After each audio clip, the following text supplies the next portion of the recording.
Hello दोस्तों, तो आपका हमारे चैनल में स्वागत है। तो आज हम देखेंगे सब स्टेशन के बारे में। तो सब स्टेशन होता क्या है? तो सब स्टेशन पहले होता क्या है?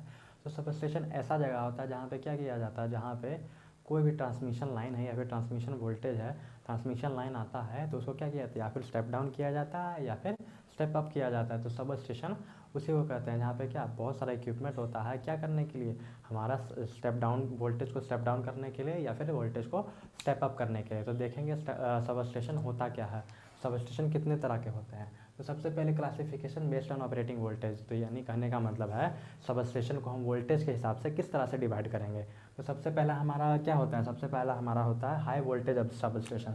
क्या होता है हमारा सबसे पहला हाई वोल्टेज सब स्टेशन। तो हाई वोल्टेज सब स्टेशन किसे कहते हैं, जहाँ पे जहाँ पे कितना वोल्टेज तक हैंडल किया जाता है, जहाँ पर 11 किलो वोल्ट से लेकर 66 किलो वोल्ट तक किलो वोल्ट को हैंडल किया जाता है, उसको क्या बोलते हैं, उसको हम हाई वोल्टेज सब स्टेशन बोलते हैं। दूसरा क्या, extra high voltage substation. तो extra high voltage substation किसे बोलते हैं, जहाँ पर 132 किलो वोल्ट से लेकर 400 किलो वोल्ट तक वोल्टेज को हैंडल किया जाता है, उसे क्या बोलते हैं हम, extra high voltage sub station बोलते हैं। तीसरा क्या है, अल्ट्रा हाई वोल्टेज स्टेशन। यानी मतलब क्या कहने का मतलब अल्ट्रा, यानी जहाँ बहुत ज़्यादा वोल्टेज का क्या किया जाता है, हैंडल किया जाता है या फिर स्टेप डाउन किया जाता है या फिर स्टेप अप किया जाता है, उसे क्या बोलते हैं, ultra high voltage substation. तो इसमें कितना वोल्टेज तक को हैंडल किया जाता है, अब 400 किलो वोल्ट। तो यानी 400 किलो वोल्ट से ज़्यादा जहाँ जो सब स्टेशन है वहाँ पे वोल्टेज को हैंडल किया जा रहा है, उसे क्या ultra high voltage sub station बोलते हैं। अगला क्या देखिए, land required for sub station. तो कहने का मतलब है कि सब स्टेशन के लिए, हमारा सब स्टेशन बनाने के लिए कितना भूमि का ज़रूरत होता है, कितना लैंड का ज़रूरत होता है,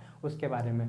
तो देखिए वोल्टेज, यानी कितना वोल्टेज सब स्टेशन के लिए कितना लैंड का ज़रूरत होता है। तो 400 किलो वोल्टेज के लिए कितना 50 एकड़ लैंड का ज़रूरत होता है। 220 किलो वोल्ट के लिए कितना 25 एकड़ लैंड का ज़रूरत होता है। और 132 किलो वोल्ट के लिए कितना 10 एकड़ ज़मीन का ज़रूरत होता है। 400 किलो वोल्ट के लिए 50 एकड़, 220 किलो वोल्ट के लिए 25 एकड़ और 132 किलो वोल्ट के लिए कितना 10 एकड़ लैंड का हमको ज़रूरत पड़ता है। अब देखते हैं कि किसको प्राइमरी डिस्ट्रीब्यूशन कहते हैं, किसको प्राइमरी ट्रांसमिशन बोलते हैं, किसको सेकेंडरी डिस्ट्रीब्यूशन या सेकेंडरी ट्रांसमिशन बोलते हैं। तो देखिए वैसा वोल्टेज जिसमें क्या हमारा 765 से लेके 765, 400, 230 इतना किलो वोल्ट को क्या किया जाता है, इतना किलो वोल्ट लाइन को क्या बोला जाता है, प्राइमरी ट्रांसमिशन बोला जाता है। उसके बाद 132 किलो वाट, 66 किलो वाट, उसके बाद 33 किलो वोल्ट तक की बिजली को क्या बोला जाता है, तक की ट्रांसमिशन लाइन को सेकेंडरी ट्रांसमिशन लाइन बोला जाता है। उसके बाद 11 kilo watt, 6.6 kilo watt, 3.3 kilo watt transmission line को क्या बोला जाता है, प्राइमरी डिस्ट्रीब्यूशन बोला जाता है। उसके बाद क्या 415 वोल्ट से 230 वोल्ट, यानी जो हमारा हाउस होल्ड में इस्तेमाल किया जाता है, उसे हम क्या बोलते हैं, सेकेंडरी डिस्ट्रीब्यूशन बोलते हैं। अब देखते हैं हम सब स्टेशन के बारे में कि सब स्टेशन होते कितने तरह के। तो सब स्टेशन मेन कितने तरह के, 2 तरह के होते हैं। उसके बाद बाकी अदर क्लासीफाई किया जाता है। मेन कितने, 2 तरह के, एक इंडोर सब स्टेशन और एक आउटडोर सब स्टेशन। तो इनके बारे में हम आगे पढ़ते हैं। तो चलिए हम आगे अपना अगला टॉपिक देखते हैं, क्या सब स्टेशन का क्लासिफिकेशन। तो सब स्टेशन को कितने हम पार्ट में डिवाइड करते हैं, 2 पार्ट में, एक इंडोर सब स्टेशन और एक आउटडोर सब स्टेशन। तो सबसे पहले हम देखते हैं इंडोर सब स्टेशन के बारे में। तो इंडोर सब स्टेशन क्या होता है, तो इंडोर सब स्टेशन कहने का मतलब क्या, इंडोर यानी किसी बिल्डिंग के अंदर, यानी डोर के अंदर, यानी किसी बिल्डिंग के अंदर जो हम सब स्टेशन को बनाते हैं तो उसे हम क्या कहते हैं, इंडोर सब स्टेशन।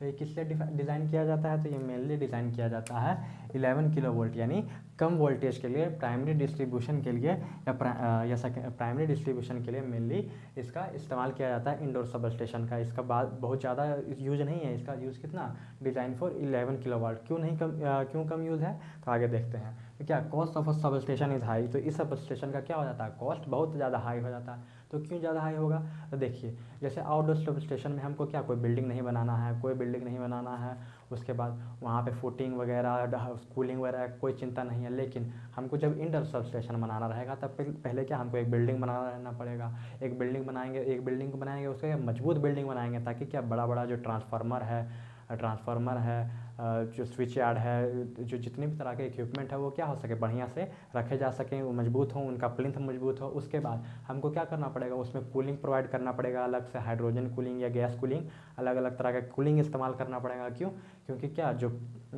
इंडोर में क्या होता है, हीट ज़्यादा डेवलप होता है, इसके कारण क्या हो सकता है, उसमें आग लग सकता है। इसलिए क्या हमको कूलिंग भी ज़्यादा करना पड़ेगा, तो क्या इसका कॉस्ट बढ़ जाएगा। तो क्या इसलिए हमारा जो क्या है cost of sub station high हो जाता है। उसके बाद देखिए फ्यूचर एक्सपेंशन इज़ डिफ़िकल्ट और कॉस्टली। तो कहने का मतलब है कि इसमें अगर कोई मान के चल रहे हैं कि हमको एक और ट्रांसफार्मर बैठाना है इस सब स्टेशन में, तो क्या करना पड़ेगा, हमें एक और क्लोज बिल्डिंग बनाना पड़ेगा और उसके बाद क्या करना पड़ेगा, उसमें ट्रांसफार्मर को रखना पड़ेगा। तो क्या हो जाएगा, इससे हमारा जो क्या है फ्यूचर एक्सपेंशन का, यानी फ्यूचर में हमको और अगर ट्रांसफार्मर या फिर कुछ और अल्टरनेटर नहीं, पोटेंशियल ट्रांसफार्मर, करंट ट्रांसफार्मर, जितने भी तरह के अलग अलग इक्विपमेंट होते हैं, आइसोलेटर होते हैं, सर्किट ब्रेकर होते हैं, तो इस सबको अगर लगाना है तो क्या होगा, ये मुश्किल हो जाएगा। क्यों? क्योंकि इंडोर में है। इंडोर के लिए हमको क्या करना पड़ेगा, जो जगह है तो उसमें तो पूरा सब स्टेशन बनाया गया और हमको दूसरा लगाने के लिए फ्यूचर एक्सपेंशन के लिए और एक बिल्डिंग बनाना पड़ेगा अलग से, ताकि हम एक्सपेंशन कर सकें। उसके बाद देखिए fault location is difficult to find. तो कहने का मतलब है कि fault location is difficult to find. तो इंडोर सब स्टेशन में क्या हो जाता है, fault location fault location difficult हो जाता है। क्यों? क्योंकि क्या इसमें जितने भी इक्विपमेंट होते हैं सब पास होते हैं और पता ही नहीं चल पाता है कि किस इक्विपमेंट में फॉल्ट आया है। और फॉल्ट होने के बाद क्या हो जाता है, पूरा बिजली तो चला ही जाता है। तो इसके कारण क्या उसमें ढूंढना मुश्किल हो जाता है उसके बाद देखिए time required for erection is more.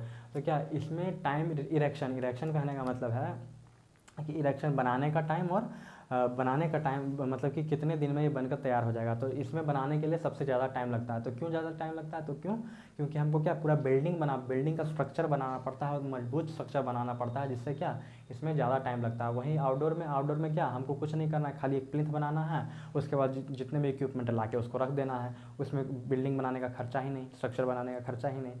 इसीलिए इसमें क्या ज़्यादा हमको इरेक्शन करने में यानी लगाने में बनाने में बहुत ज़्यादा टाइम लगता है। तो उसके बाद हम क्या देखते हैं, आउटडोर सब स्टेशन के बारे में। चलिए आगे हम देखते हैं आउटडोर सब स्टेशन के बारे में। तो आउटडोर सब स्टेशन इसका नाम ही क्या है, आउटडोर। तो हमको क्या वैसा सब स्टेशन जिसे हम खुला एरिया में रखते हैं उसे क्या बोलते हैं, आउटडोर सब स्टेशन। तो इसके बारे में जानते हैं। तो फॉल्ट लोकेशन इज़ ईजी। तो इसमें क्या होता है, इसमें जो फॉल्ट लोकेशन यानी किसी भी इक्विपमेंट के पर्टिकुलर इक्विपमेंट में फॉल्ट लोकेशन देखना क्या ईजी हो जाता है। क्यों ईजी हो जाता है, क्योंकि इसमें क्या होता है, सब ओपन एरिया में रहते हैं। ओपन एरिया में रहते हैं और इसे हम क्या आराम से चेक कर सकते हैं कि खुला एरिया में है कि किस में फॉल्ट है, उसमें दिख जाता है, पता चल जाता है, व्यू में रहता है। इसलिए फॉल्ट लोकेशन इसमें क्या रहता है, ईजी रहता है। उसके बाद it is easy for future expansion. तो इसका क्या फ्यूचर एक्सपेंशन करना तो ईजी हो जाता है। तो क्यों ईजी हो जाता है, क्योंकि इसमें क्या हमको सिर्फ ज़मीन का ज़रूरत है। हम एक बार बहुत बड़ा ज़मीन ले लिए, उसमें एक सब स्टेशन बना दिए, उसके बाद फ्यूचर एक्सपेंशन का ज़रूरत है तो वहीं पे फिर क्या बगल में हम एक और ट्रांसफार्मर लगा दिए, पोटेंशियल ट्रांसफार्मर लगा लिए, करंट ट्रांसफार्मर लगा दिए, जितने हमारे आइसोलेटर है, सर्किट ब्रेकर है, जितने भी हमारे इक्विपमेंट हैं तुरंत लगा सकते हैं। सिर्फ इक्विपमेंट को लाना है, प्लिंथ बनाना है, उसके बाद वहाँ पे स्ट्रक्चर पे रख देना है। हमको इसमें बिल्डिंग बनाने का खर्च नहीं पड़ता है।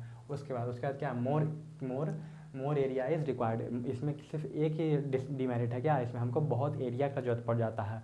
इंडोर सब स्टेशन में हमको एरिया का जरूरत नहीं पड़ता था, लेकिन इसमें हमको बहुत ज़्यादा बड़ा एरिया का जरूरत पड़ जाता है। उसके बाद more cable is required in outdoor compare to indoor. इसमें क्या मोर केबल का जरूरत पड़ता है। क्योंकि इसमें क्या सभी इक्विपमेंट है जो बहुत दूर दूर में रखे रहते हैं, इसलिए कनेक्ट करने के लिए उसको आपस में बहुत ज़्यादा केबल का इस्तेमाल किया जाता है इंडोर के कंपेरिजन में। उसके बाद रिपेयरिंग वर्क इज़ ईजी। इसका जो रिपेयरिंग वर्क है यानी रिपेयरिंग करने का मतलब है, इस पर रिपेयरिंग क्यों आसान रहता है, इसका रिपेयरिंग वर्क ईजी रहता है। क्योंकि हमको सामने दिख जाता है, उसके बाद फॉल्ट लोकेशन पता चल जाता है कि किसमें ट्रांसफार्मर में फॉल्ट आया है, कि सीटी में आया फॉल्ट, की सर्किट ब्रेकर में आया, कि आइसोलेटर में फॉल्ट आया है, हमको पता चल जाता है। ओपन एरिया में रहता है तो हमको क्या इसमें कूलिंग भी करना नहीं पड़ता है। क्योंकि ओपन एरिया में एयर कूल हो जाता है अपने आप, नेचुरल कूल हो जाता है। उसके बाद installation cost is low in outdoor. इसमें क्या इंस्टॉलेशन कॉस्ट यानी बनाने का कॉस्ट जो होता है, सिर्फ एरिया को छोड़ के बनाने का कॉस्ट जो होता है क्या बहुत कम होता है। क्योंकि हमको स्ट्रक्चर इसमें बनाना ही है, सिर्फ प्लिंथ बनाना है, उसके बाद रख देना है उसे, कोई भी स्टेशन को कोई भी इक्विपमेंट को रख देना है। इसमें हमको ज़्यादा इंस्टॉलेशन कॉस्ट का जरूरत नहीं पड़ता है। उसके बाद क्या है, time required for erection is lesser. इसमें क्या टाइम इरेक्शन यानी बनाने का समय यानी कितना जल्दी बन जाएगा। तो इसको क्या हमको सिर्फ ज़मीन खरीदना है, उसके बाद प्लिंथ वगैरह बनाना है, टावर वगैरह खड़ा कर देना है। इसमें हमको बिल्डिंग बनाने का खर्चा ही नहीं पड़ता है। इसलिए क्या होता है, इसका टाइम ऑफ इरेक्शन कम हो जाता है इंडोर के कंपेरिजन में।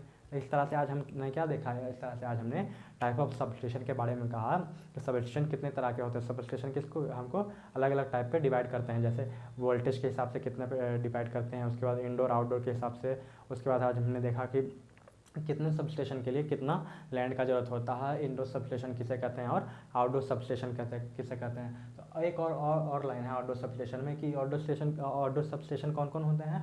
तो देखिए, primary transmission, secondary distribution are designed as outdoor sub station, यानी जो जितने में हमारे प्राइमरी ट्रांसमिशन यानी 765, 440, 220 किलोवाट तक के ट्रांसमिशन है, उसको क्या आउटडोर सब स्टेशन रहता है। सेकेंडरी ट्रांसमिशन यानी 132, 66, 33 किलोवाट के ट्रांसमिशन भी सब स्टेशन भी क्या होते हैं, आउटडोर रहते हैं। और जो हमारे आसपास सेकेंडरी डिस्ट्रीब्यूशन यानी जो हमारे पास ट्रांसफार्मर भी होता है, वो भी क्या होता है, पोल माउंटेड होता है, लेकिन क्या होता है, आउटडोर होता है। तो क्या आउटडोर हम अधिकतर आउटडोर सब स्टेशन ही देखते हैं, इंडोर सब स्टेशन हमको बहुत कम ही मिलने को मिलता है। इसीलिए आज हमने क्या देखा, और इंडोर सब स्टेशन के बारे में और आउटडोर सब स्टेशन के बारे में। तो अगर आपको वीडियो अच्छा लगा हो तो लाइक करें, अपने दोस्तों के साथ शेयर करें, और किसी टॉपिक पर वीडियो चाहिए हो तो हमें कमेंट करें, और हमारे चैनल के साथ जुड़े रहने के लिए सब्सक्राइब करें।